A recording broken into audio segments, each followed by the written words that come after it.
President Biden will have an audience with the Pope later ahead of the G20 summit, having agreed a $1.75 trillion spending plan at home.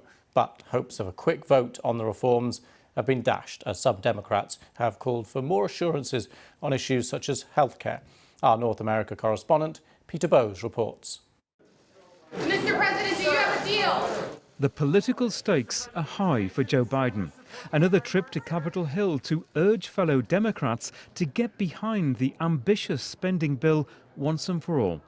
Laying it on the line at a meeting behind closed doors, Mr. Biden said future House and Senate majorities and his own presidency would be determined by what happens to this bill.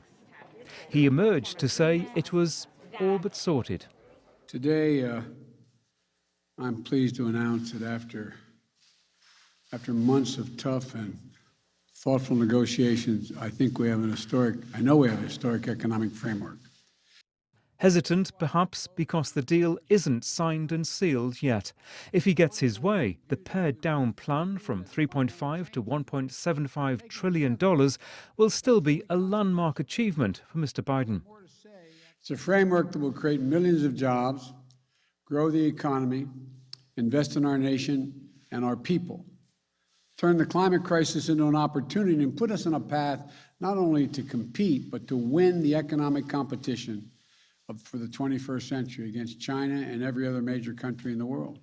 Still included is more than $500 billion to fight climate change, $400 billion to fund universal preschool for 3- and 4-year-olds, and $150 billion to build affordable housing. But out goes paid family leave, free community college, and a plan to lower prescription drug prices. Now it's up to Democrats in the House and the Senate to read the small print and determine the bill's fate.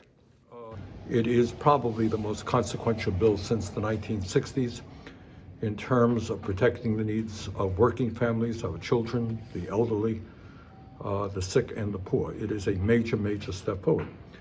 But clearly, to my mind, it has some major gaps in it. Early positive reaction, but no final decisions yet. The House of Representatives has wrapped up business for the week without a vote. A disappointment for Joe Biden as he turns his attention to the world stage, visiting Rome for the meeting of G20 leaders and the COP26 climate summit in Glasgow. He's on the brink of a major breakthrough at home, but there's nothing to brag about just yet. Peter Bowes, BBC News, Los Angeles.